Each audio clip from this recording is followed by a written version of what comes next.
নমস্কার, KP astrologer সোমাদত্ত খারের চ্যানেলে আপনাদের স্বাগত জানাই। আমার কাছে প্রায় বন্ধুরা হোয়াটসঅ্যাপ করছেন, যে জানতে চাইছেন যে অনেক সময় আমরা অশুভ শক্তির কবলে পড়ে যায়, সেই অশুভ শক্তি থেকে কি করে বাঁচবো, রেহাই পাবো। আজ সেই নিয়ে আলোচনা করি।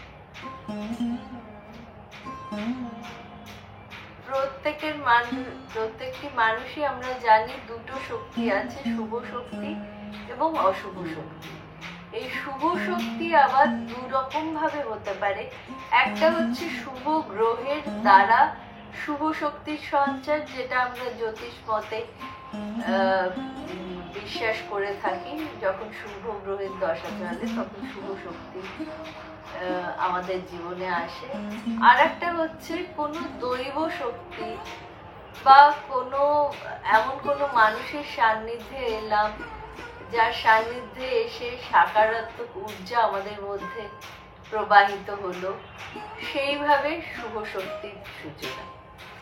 ঠিক সেই একই রকম ভাবে অশুভ শক্তিও অশুভ গ্রহের দশাকালে অশুভ শক্তি আমাদের জীবনে এসে থাকে, এবং কোনো অশুভ নেতিবাচক কোনো মানুষজনের সংস্পর্শে যখন আমরা আসি, বা কোনো অশুভ বাস্তুতে যখন আমরা বসবাস করি, কিংবা আমরা কোনো একটা খুব দুঃস্বপ্ন দেখলাম, তার প্রভাবে নানা রকম অশুভ কিছু হতে শুরু করলো আমাদের সঙ্গে, সেটা অশুভ শক্তির প্রভাব হয় আমাদের উপর।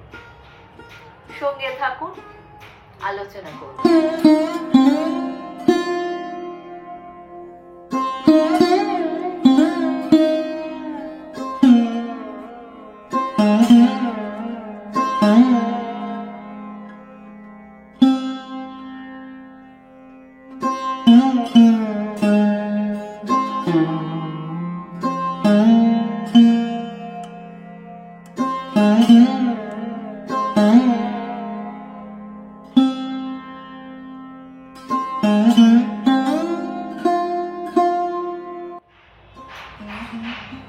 ধরুন আপনার নবম ভাবের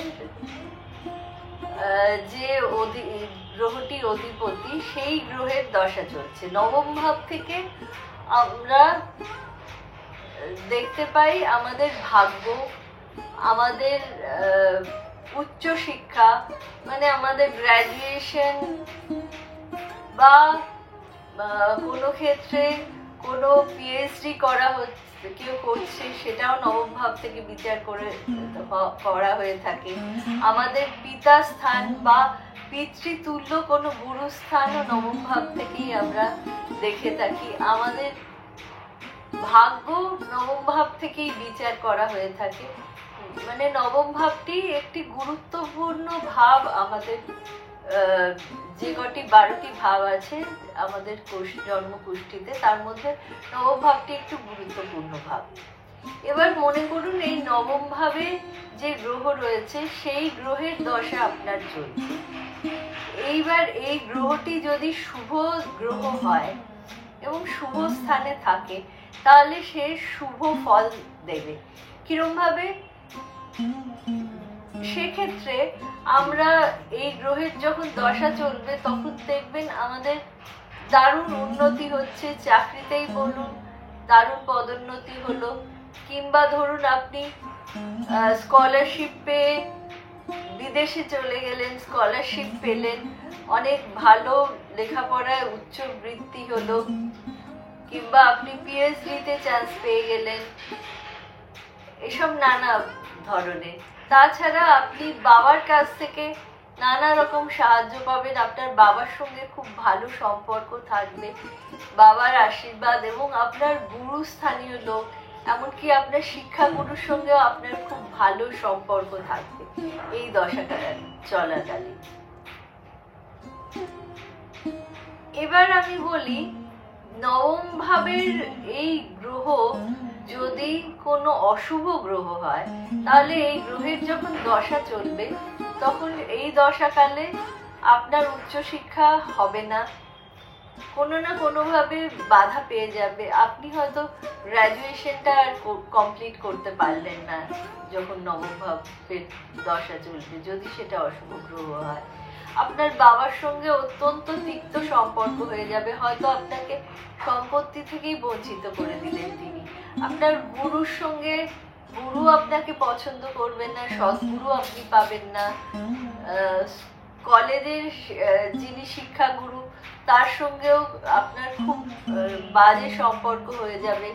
আপনার ভাগ্যস্থানটি এইভাবে নানা প্রকারের নড়বড়ে হয়ে যাবে। এ গেল শুভ গ্রহের শুভ ফল এবং অশুভ গ্রহের অশুভ ফল। এছাড়া শুভ কখন হবে? যখন আমরা দেখবেন অনেক সময় আমরা কোনো সদ্গুরুর সঙ্গ লাভ করতে পারি। জীবনে হঠাৎ করে আমাদের এমন কোনো ব্যক্তিত্বের সঙ্গে দেখা হলো যিনি তার শিষ্যত্ব আপনাকে দিলেন এবং তাতে আপনার খুবই ভালো ফল হলো। বা এমন কোনো ব্যক্তিত্ব যার সংস্পর্শে আসার পর থেকে আপনার সবকিছুই ভালো হতে শুরু করলো। তার মধ্যে যে সকারাত্মক ঊর্জা আছে, যে পজিটিভিটি আছে, সেইটা ম্যাগনেটের মতো আপনাকে টেনে ধরলো এবং আপনি দেখলেন তার সংস্পর্শে আসার পরে আপনার সমস্ত কিছুই ভালো হচ্ছে আপনার সঙ্গে। বা ধরুন আপনি এমন কোনো বাড়ি চেঞ্জ করলেন, নতুন বাড়িতে গেলেন, সেই বাড়িটার মধ্যে যে পজিটিভ ঊর্জা রয়েছে, পজিটিভ এনার্জি রয়েছে, তার ফলে সেই বাড়িতে যাওয়ার ফলে আপনার সঙ্গে সবকিছুই ভালো হচ্ছে। আপনার চাকরি বাকরি বলুন, ছেলে মেয়ের লেখাপড়াই বলুন, স্বামী স্ত্রীর সম্পর্কই বলুন, বাবা মার শরীর স্বাস্থ্যই বলুন, সব কিছু কিন্তু আপনাদের ভালো হতে শুরু করলো। এটা সেই বাস্তুর শুভ ফলের জন্য আপনার জীবনে সেই পজিটিভ এনার্জি ফ্লো করতে শুরু করলো এবং আপনি সবকিছুই পজিটিভ ভাবতে শুরু করলেন। ঠিক একইভাবে অনেক সময় দেখা যায় যে আমাদের জীবনে এমন কোনো লোকজন এলো যাদের আসার পর থেকে আপনি দেখলেন আপনার সঙ্গে সমস্ত কিছু খারাপ হচ্ছে। এমন অনেক ব্যক্তিত্ব আছে যাদের দৃষ্টিটাই খারাপ। দেখবেন তারা এমন ভাবে আপনার দিকে তাকালো যে তারপর থেকে দেখছেন আপনার সঙ্গে সবকিছু খারাপ হচ্ছে। আবার অনেক সময় এরকম হয় আমাদের মধ্যে দুর্ভাগ্যবশত আমরা কেউ হয়তো কালা জাদু বা এইরকম কোনো অস্বাভাবিক অশুভ স্পিরিটের সংস্পর্শে চলে এলাম, যার ফলে আমাদের সঙ্গে সমস্ত খারাপ হতে শুরু করলো। অনেক সময় এরকম হয় কোনো দুঃস্বপ্ন দেখলাম এবং সেই দুঃস্বপ্নটা আমাদের পেছনে ধাওয়া করতে শুরু করলো এবং সেটা সত্যি হয়ে গেল, আমাদের জীবনে অশুভ অন্ধকার নেমে এলো। এরকম নিশ্চয়ই আপনার আমার সবার জীবনে কোনো না কোনো সময় হয়েছে। আপনি বাড়ি চেঞ্জ করলেন, বাড়ি চেঞ্জ করবার পরে যে বাড়িটায় গেলেন সেই বাড়িতে গিয়ে দেখলেন আপনার সঙ্গে সবকিছু খারাপ হচ্ছে, কোনো কিছুই যেন ঠিক মতো হচ্ছে না, কোনো কিছুই ঠিক মতো আপনি পাচ্ছেন না। সবকিছু সব দিক দিয়ে আপনি মনে হচ্ছে না হেরে যাচ্ছেন, আপনি হতাশায় ভুগছেন, অসুস্থ হয়ে যাচ্ছেন। এবার বলি এই অশুভত্ব থেকে কি করে আপনি মুক্তি পাবেন। এর মুক্তি পাওয়ার একটাই উপায়, সেটা হচ্ছে মন্ত্রশক্তি। এই মন্ত্রশক্তির যদি আপনি সাহায্য নেন বা কোনো সদ্গুরুর সান্নিধ্যে আসেন, তাহলে যতই অশুভ শক্তি থাক সেই অশুভ শক্তির থেকে কিন্তু আপনি আলটিমেটলি বেরিয়ে আসবেন। আপনি হয়তো বলছেন মন্ত্র আবার কি, আমার এত সময় আছে, আজকের জীবনে এত ব্যস্ততার জীবনে আপনি কি বলছেন আমি মন্ত্র জপ করব? একটুখানি সময় বার করে নিন না, নেটফ্লিক্সে সিনেমা না দেখে, নেটফ্লিক্সে ওয়েব সিরিজ না দেখে একটুখানি সময় বার করে যদি মন্ত্রটা রেগুলারলি জপ করতে পারেন, তাহলে দেখবেন অদ্ভুত ভাবে চেঞ্জ আসছে আপনার জীবনে। আপনার চারপাশে যে নেগেটিভ এনার্জি, নেগেটিভ লোকজন ছিল, আস্তে আস্তে দেখছেন তারা আর আপনার কাছাকাছি আসতে পারছে না। আপনার শনির সাড়ে চলছিল, আপনার অশুভ গ্রহের দশা চলছিল, কিন্তু এই মন্ত্র আপনি রেগুলার জপ করার পর কোথায় শনির সাড়ে নেগেটিভ এফেক্ট, কোথায় অশুভ গ্রহের দশার এফেক্ট, কিছুই আপনাকে যেন স্পর্শ করছে না।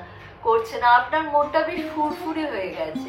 আপনার বাস্তুতে নেগেটিভিটি আছে, কিন্তু বাস্তুতে আপনি এমন একটি জিনিস রেখেছেন এবং এমন একটি মন্ত্র রোজ চালান, আপনার বাস্তু কিন্তু চারিদিক দিয়ে মনে হচ্ছে আপনাকে পজিটিভ এনার্জির একটা বলয় আপনাকে ঘিরে রেখেছে। এই মন্ত্র নিয়ে কিন্তু শুধু আমাদের দেশে না, আজকাল ওয়েস্টার্ন কান্ট্রিজেও মন্ত্র নিয়ে গবেষণা হচ্ছে, তারা রিসার্চ করছে, এবং এই মন্ত্রই আসল কিন্তু আপনার মন শান্ত করার জন্য, আপনার সবকিছু শুভ হওয়ার জন্য এই মন্ত্র কিন্তু ভীষণভাবে কার্যকরী। হ্যাঁ, অবশ্যই জেনে নেবেন আপনার জন্য কোন মন্ত্রটা প্রযোজ্য। এরকম করবেন না যে নেট দেখে আপনি দুনিয়ার মন্ত্র লিখে নিলেন এবং দুনিয়ার মন্ত্র জপ করতে লাগলেন। সব মন্ত্র কিন্তু সবার জন্য যোগ্য নয়। আর একটা জিনিস, মন্ত্র উচ্চারণেরও কিন্তু একটা রকম ভেদ আছে। যে কোনো ভাবেই যে মন্ত্রটা আপনি জপ করে গেলেন তাহলে কিন্তু হবে না। মন্ত্রটা উচ্চারণ আপনাকে সঠিকভাবে করতে হবে এবং সেটা মন দিয়ে, এবং যেটা করবেন সেটা বিশ্বাস নিয়ে, ধৈর্য নিয়ে করবেন। এরকম নয় আপনি 3 দিন মন্ত্র জপ করলেন, তারপর দেখলেন আরে আমার তো কিছুই হচ্ছে না, দূর এসব মন্ত্র বাজে, এসব মন্ত্র জপ করবার কোনো মানে নেই। এই করলে কিন্তু হবে না। অনেকে প্রশ্ন করেন, আচ্ছা ভাগ্য কি বদলানো যায়? এটা নিয়ে আমি পরের দিন একটি অনুষ্ঠান করব, সঙ্গে থাকবেন। আবারও বলছি, ঈশ্বরে ভরসা রাখবেন।